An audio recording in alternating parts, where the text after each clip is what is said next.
It is time for us to break out of the cycle of violence and to break through to peace and reconciliation.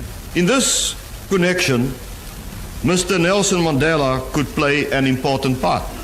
The time for negotiation has arrived. The 1976 uprising were eye-opener in myself to be part of the struggle. In 76 I was quite young. Immediately after 76 I was involved in organizing students into student movements. And that led to a group of young people from Cape Town, around Cape Town, organizing a movement then that was called United People's Party. I'm originally from Eldorado Park. Growing up in Eldorado Park and being close to Kliptown where the Freedom Charter was drawn up, talking about Madiba or talking about Mandela was linked to the Young Lions, was linked to Sisulu, was linked to all these various people that had formed part of the struggle. I started being a president of Cape Youth Congress, and thereafter I became a secretary of the Western Cape Civic Association. In 1979, we started to have winter school. We started even before that. Having attended those winter school, we were also talking politics. We all had a sense of who this man was. Inevitably, you got influenced to know who this man was. And I think that was powerful because everyone knew who he was.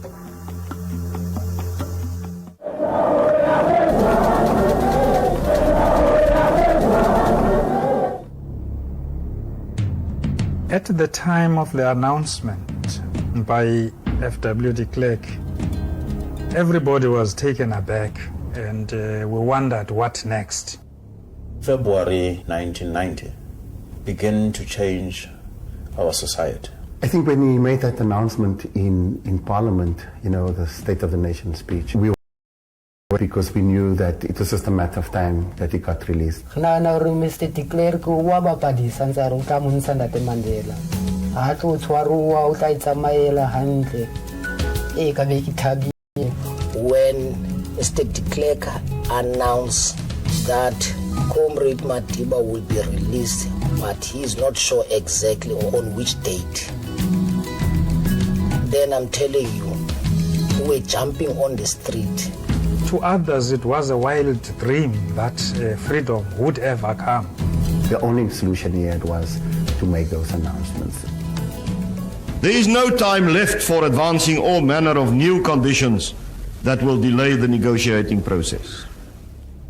In his speech, he didn't mention a date. He just said unconditionally that the political parties are unbanned and that the imminent release of Mandela. And you could see the look on his party and everyone in Parliament that people were totally taken aback because I don't think anyone saw that coming. We were confronted with that as to what really this means. Rallies were quickly organized so that people could be given a perspective of what the announcement meant. Finally, all the toys and all the comrades that have died, that this is finally coming to realization that, Madiba is going to be released.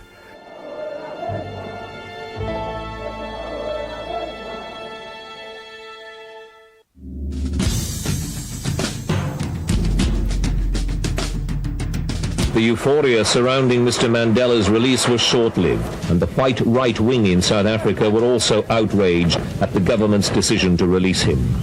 Mr. de Klerk's announcements on Friday created a political crisis in South Africa. Mr. Mandela has not been an ordinary prisoner for quite some time. Because of that, his case requires particular circumspection. We would wish to release Mr. Mandela in circumstances of dignity, taking into account his personal safety. Some of us were also anxious about, as soon as leaders get released, is there potential of being assassinated? What are the security threats? If something was happened to Mr. Mandela after his release, and it is claimed that we, the South African government, didn't take the necessary care, then it's bad for us. The question of security, the question of the actual process of release is that which is being discussed now with interested parties by officials of the government. All of us, everybody in the UDF, wanted to contextualize the meaning of the announcement. And my thoughts were, he had 27 years to plan a revolution. If the state apparatus were not prepared to negotiate with him, all he had to say to us, let's intensify the armed struggle and really plunge our country into further conflict.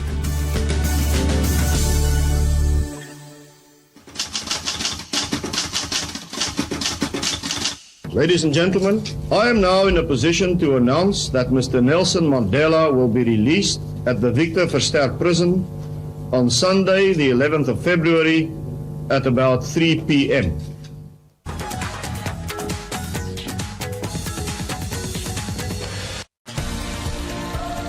This week on Activated, we focus on farming and food security entrepreneurs. Mara, there are certain things that I can't do on the farm, and technology is the thing that actually assists me to become a better farmer.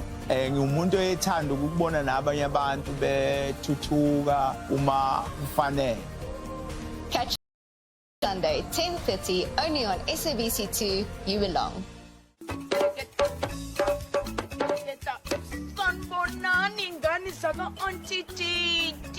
Step into the wild where every creature has a story, from the fierce to the fascinating.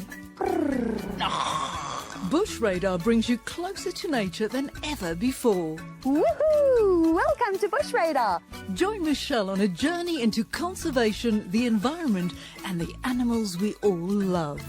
Oh boy, and look at the beak. And discover the secrets of the bush, one adventure at a time. So come on, you're in for a good treat. Feel the heartbeat of the wild. Bush Radar, Sunday morning 5:30, SABC2.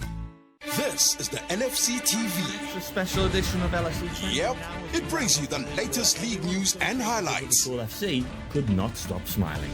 Across goal, Lewis. From insightful analysis and interviews. Glorious, glorious Liverpool goal! You've announced your retirement from football at the end of the season. 7 years with Liverpool, 5 of those as captain as well. Back-to-back score updates. Sheer persistence from Cody Gakpo. Such as the big win by Liverpool this year at the Premier League. Catch all this epic action and updates everywhere for everyone on SABC Plus and SABC Sport. Proudly brought to you by SABC Sport.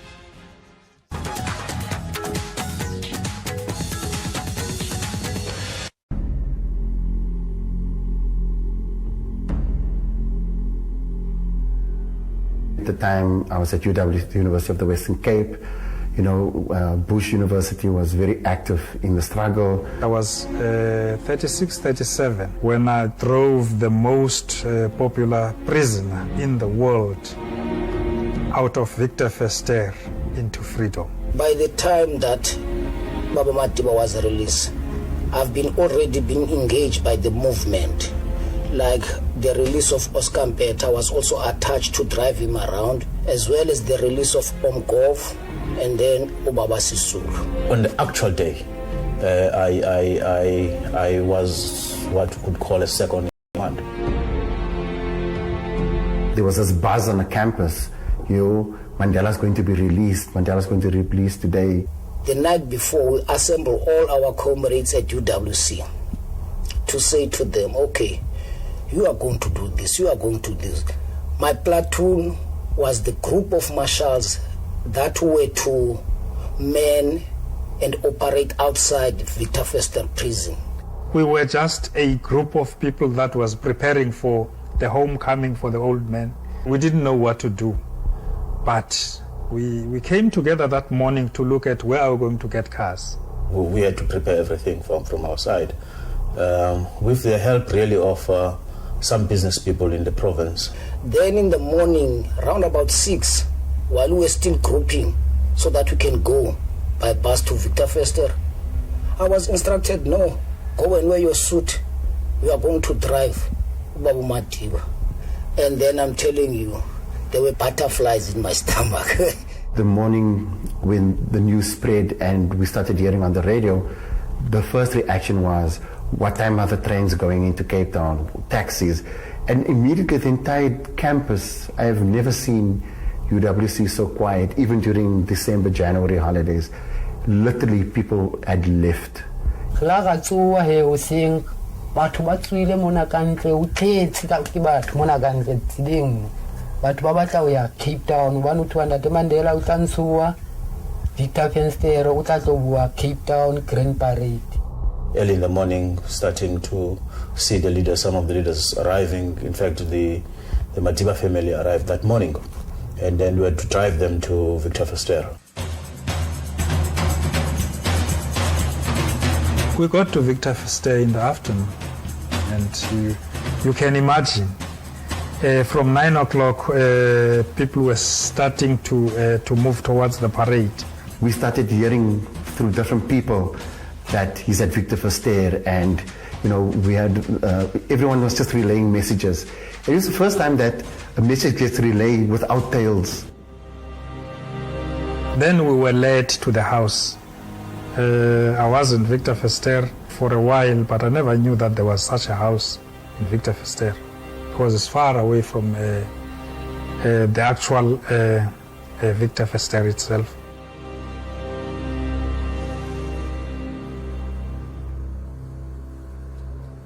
When we got to Victor Verster, the old man invited us inside, and then he was hugging us. Welcome, comrades. I didn't know as to whether should I say comrade to the old man, and then I said, Ebo Babu Mandela.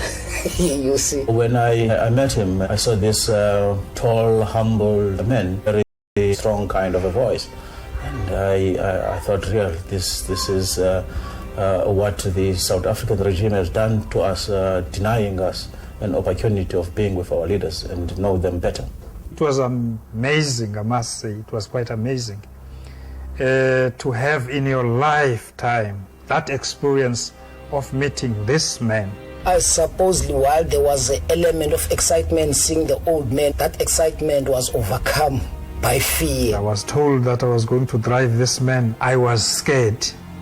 I was asking whether my driving skills were worth the men carry on my shoulders. I had that mixed feeling of being scared, of being happy, and of being not sure what could happen. But transport is out toropong. La ka ifumana he transport re bangata ke sa tsebo rena ke tsamaya le bo mang mare ke batho ba batsho kaofela. Every train we got on to go into Cape Town was packed, was chock-a-block. I mean, we went with friends with cars to the parade, but there was not enough space. We delayed. I don't know what was the delay. I can't remember what the delay was. There was a long discussion as to whether that he should start in Cape Town or whether he should jet straight to Gauteng, until it was resolved that we should go to Cape Town. You join us at the Victor Verster prison, where the excitement is running high. Mr. Nelson Mandela will within seconds appear, and that'll be the moment the world has been waiting for. 72 years old, a man who has been in prison for nearly 3 decades, would be appearing in public for the first time any moment now.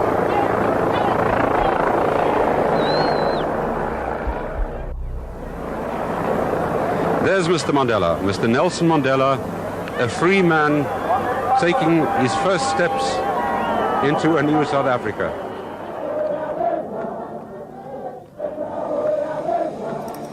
As we were proceeding towards the gate, they requested just to greet people at Victor Verster, because there were hundreds and thousands of people. Because there were quite a number of people outside and waiting to see Madiba and greet Madiba, and we thought that we should walk and then allow him to greet people. But as we were approaching the gate, things become out of control, as people were pushing in, they wanted to be very close to Madiba. Everybody wanted to get the first glimpse of this man. People just shoved towards the car.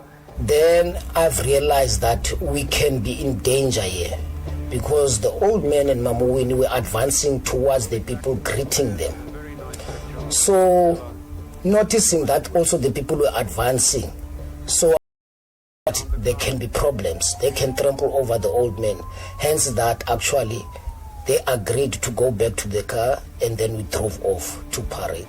When we heard that he was released and he was on his way, I mean, it was like a spontaneous roar of people who started clapping hands and what's it? No, Mandela. He's just left Victor Verster and he's, they say he's on his way. As we were coming out of Victor Verster, people were lining along the line. I said to Whitey, I'm dashing off with the old man now. I can't stand what is happening now. Whitey was asking, what are you going to do with the people in front of the car? I said, hey, there's no other way. I'll just warn them that I'm coming, and if they don't move, I'll get on them. There's no other way that I could do it. I'm telling you, there was a combi standing outside Victor Verster. That is people from the media on top of it. But because it actually was blocked by the people, as a result, that car that Comrade Rose and Whitey were driving got a dent because of that. And I was lucky that as I was hooting, getting into them, they were opening. You couldn't see the road.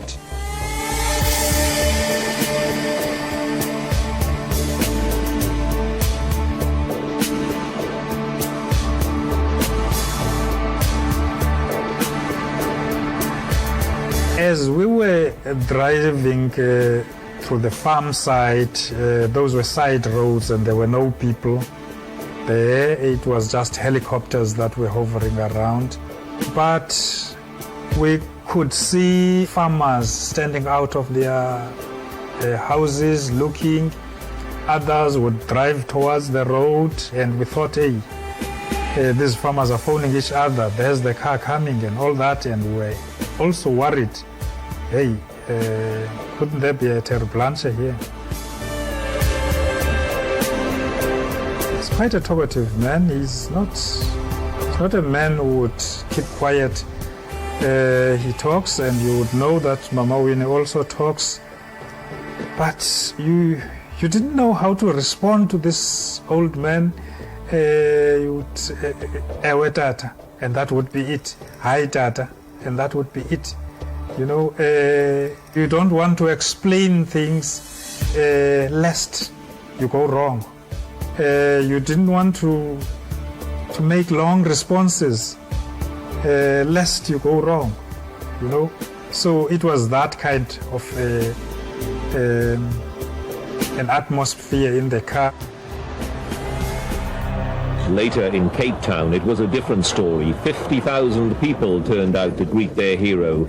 When we came out of the station, we were blown away by how much people were on the parade already. And we slowly started working our way through to the front. At Parade, I'm telling you, it was worse. The entire parade was already packed by 11 o'clock. We didn't know where he was going to appear. Was he going to be on the balcony? You know, we just didn't have a sense. There was a pressure to Madiba also from the then state president, de Klerk, that he should go and address the crowd, and they wanted to make their own arrangements for him to get him into the grand parade, because people were becoming unruly. The crowd was just banging into the car, banging on the cars. Is this Mandela? Mandela, is it you? It was floating the car, and we had to intervene now by force, pushing people, knocking them away from the car. I think that car, it probably took like a good 20 to 30 minutes to move from the time it got off Adderley Street, coming into the side of the parade where the entrance is to the Civic. Now we were wondering, how is he going to get out and get into the main entrance of the town hall. We tried to go closer to the door. When we were getting into the hall, when some people realized that we were there. You know, I heard someone in Afrikaans scream, "Hey, is he? That's Mandela," you know. And immediately, I think everyone who was sitting, and you could just see a roar and people clapping.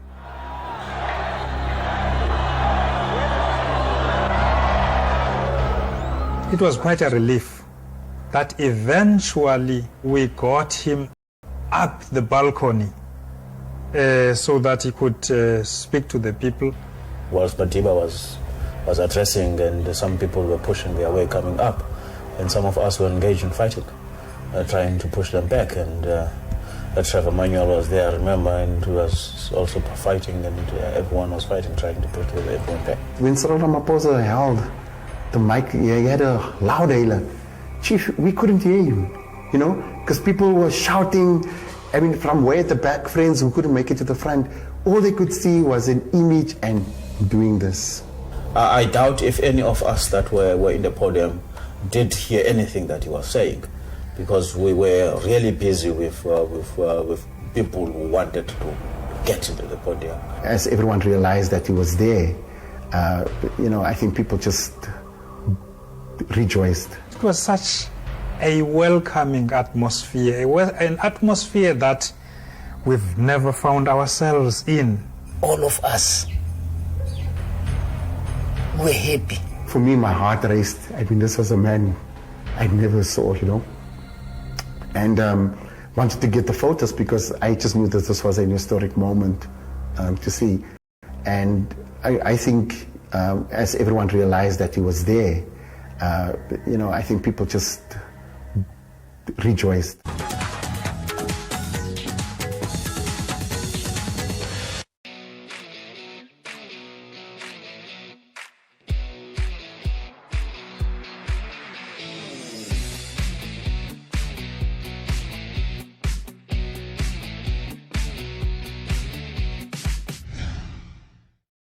Next on Married in a Flash. This week we are in Polokwane, here to surprise Sido and Manana. Guys, you guys are getting married in a flash. This time around, I'm thinking Nolo is crazy. I got serious. Yes. I have to get married on Saturday. Can I drink a juice? You want my juice? Just to let it all sink in. Married in a Flash, Sunday, 7:30 on 2. I love it. I love you more.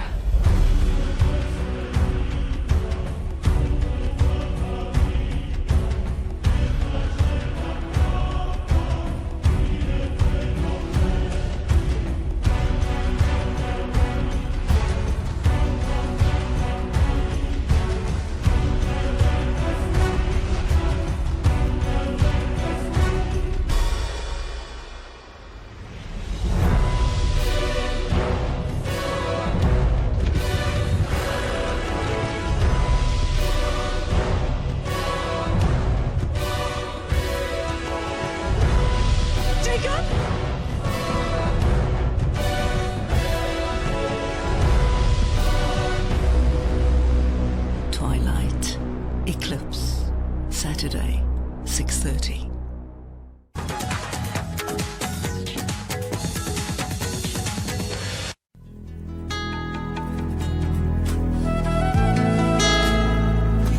I think for me it was the first time in a long time that you really got to see South Africans pulling, because for me, seeing the crowd and looking back, it wasn't just a black crowd, you know.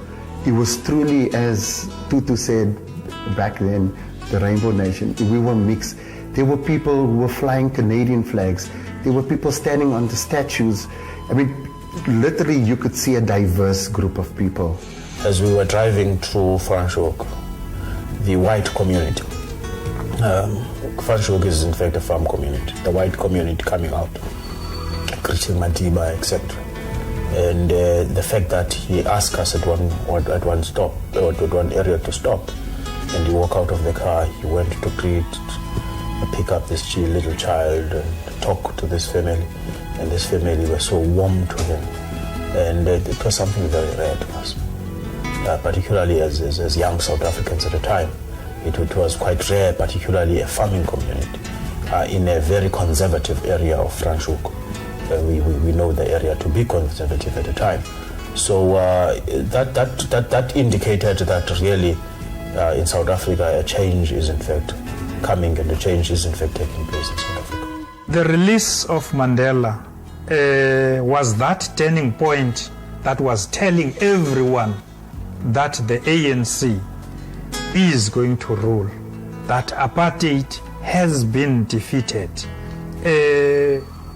Those who were proponents of freedom could not be silenced, even by jail, even by punishment, and the release of Mandela epitomized that kind of a turning point.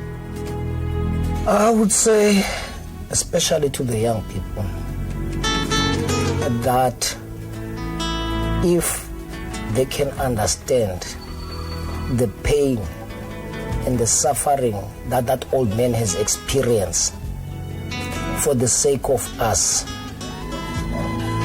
it is then that they can start to value this democracy. The bottom line for us is we need to continue keeping his dream alive, because the long walk to freedom, there's still a longer way to go. We had to give back the cars, after all that. I know the owner. One day asked him what really happened to that car. I don't know really what happened. I've been trying to get that Cressida. I can't get it. Nobody knows where it is.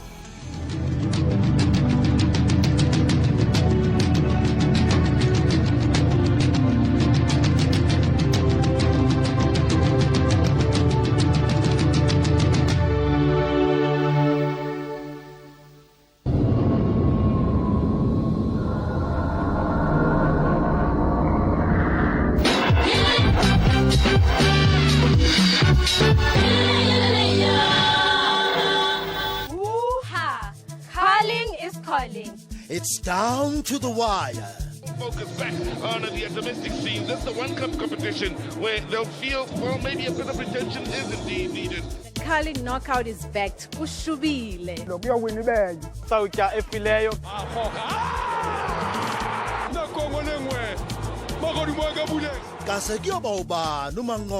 We want to wish all of the teams participating all the best for this year's competition.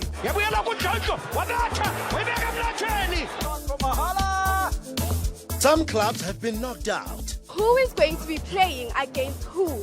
Looking for victory here, and they have taken the lead. For nail-biting action, It's Game On every week. Brought to you by SABC Sport. For the love of the game. Keep watching SABC Sport.